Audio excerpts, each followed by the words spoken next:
Allô, aujourd'hui je te présente mon arbre de vie le plus gros jusqu'ici, un format 36 par 36. Donc ça, c'est le résultat pendant qu'il séchait. Je te montre étape par étape comment j'ai fait. Donc au départ, c'est une peinture recyclée que j'ai retravaillée là, en ajoutant des noirs, différents types de noirs dedans là, pour qu'elle soit plus foncée. À l'origine, c'était un fond qui était plus brun mauve, donc je l'ai retravaillé. Et j'ai ajouté des touches de or sur la toile, donc je voulais avoir un effet d'arbre encerclé avec des racines et des branches, fait que j'ai fait des cercles autour avec les peintures dorées. Ces peintures-là calent dans la peinture au latex, puis ça fait vraiment un effet de sillon, ça creuse dans la peinture, donc j'aime beaucoup utiliser cette peinture-là pour faire ce genre de projet-là. Et là, je te montre le début de l'arbre de vie, donc j'ai mis 3 types de art dans le milieu et là, je monte ma peinture tranquillement avec un bâtonnet à café. Je pourrais le faire avec un pinceau et tout ça, mais le bâtonnet à café permet vraiment de mieux amener la peinture où on veut et de faire des petites pointes plus délicates là, pour les branches. Donc, c'est quelque chose qui est facile à faire, mais qui prend énormément de temps. Mais c'est le fun, c'est vraiment relax à faire, c'est zen comme toile à faire et j'aime beaucoup ça pour ça, faire des arbres de vie. Les premiers que j'ai faits, il y avait seulement 2 couleurs, donc j'avais une couleur de fond puis un or, pour faire l'arbre. Puis en amenant de la peinture noire à travers le or, ben ça rajoute des effets de bois, qui sont intéressants. Mais on peut travailler avec plusieurs, types de peinture et de couleurs, là. C'est juste que j'aime bien l'effet deux tons pour ce style de projet-là. Donc, je fais la même chose là avec les racines. Je descends la peinture entrecroisée en bas pour faire un effet de racine. Et là, je monte pas toute la durée de la toile parce que ce serait long.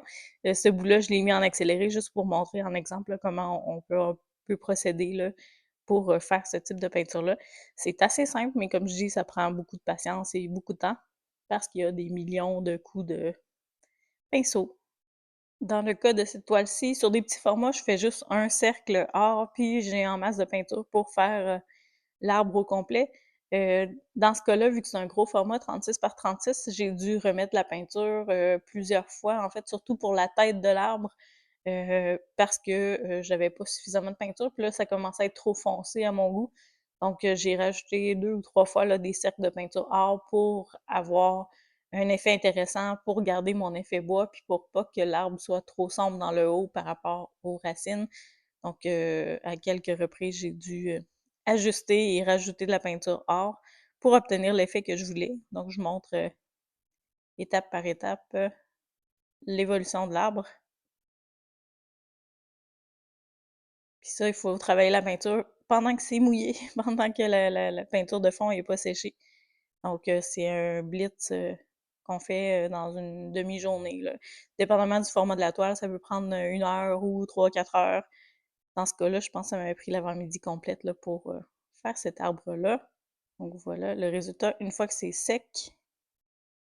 Donc on voit que la peinture or a fait des sillons, a creusé la peinture noire. C'est ce que j'aime comme effet. Ça donne un effet de texture quand on passe devant la toile. On a vraiment l'impression qu'on est devant du bois, une texture brute pour l'arbre. Puis au niveau des sillons, ben, ça donne un effet vraiment intéressant. Là. Ça reflète, ça joue, ça change avec la lumière. C'est ce que j'aime beaucoup là, à travailler avec la peinture métallique et scintillante. C'est que ta toile change constamment. Même de soir, c'est super beau.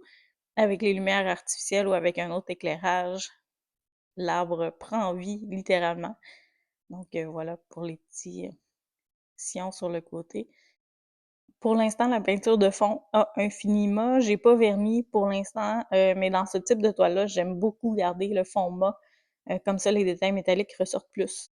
Par contre, pour quelqu'un qui aime l'effet époxy, l'effet hyper lustré, hyper mouillé, comme on avait lors du début de la toile, ce serait possible de reproduire cet effet-là avec une époxy par-dessous ou un vernis hyper lustré sur demande. Donc, c'est le résultat final avec ma nouvelle signature. Et voilà une vue d'ensemble un peu plus loin de mon arbre et quelques prises rapprochées pour vous montrer les effets de la peinture or, puis l'effet vraiment de texture là, dans la peinture noire. Donc, plus on met de peinture au latex comme couche de fond, plus on en met épais, plus l'effet des sillons va être marqué. Ça dépend à quel point on étire la peinture pour auto-niveler le au début de la toile. Je te montre 2 petits formats que j'avais fait il y a un bout de temps. Donc ça, c'est une petite toile et l'autre, c'est une 18 par 24 de mémoire à peu près. Donc il y a moyen de faire sur différents formats. On pourrait le faire plus allongé et cetera. Donc il y a moyen de s'amuser avec ce type de peinture-là. Tu pourras les voir lors de l'ouverture de l'aquarium créatif le 31 mai si tu viens au vernissage. Si ça t'intéresse, écris-moi, puis ça me fera plaisir de te donner les informations. On lance officiellement l'atelier. Et en attendant, ben, c'est possible de voir toutes mes créations sur pgkinart.square.site. C'est possible de voir tout ce qui a été créé jusqu'ici et les nouvelles créations grand format seront sur une nouvelle page pour l'aquarium créatif. Il y a moyen aussi de voir toutes mes vidéos de création de toiles sur la playlist PGKin Art et Joyeux Dégâts sur la chaîne YouTube Why Not. Merci de ton écoute. À bientôt, soit lors du vernissage ou encore lors d'un atelier. Pourquoi pas avec les arbres de vie où tu pourras choisir ta couleur de fond, ta couleur d'arbre et je te guiderai dans la conception de ta toile.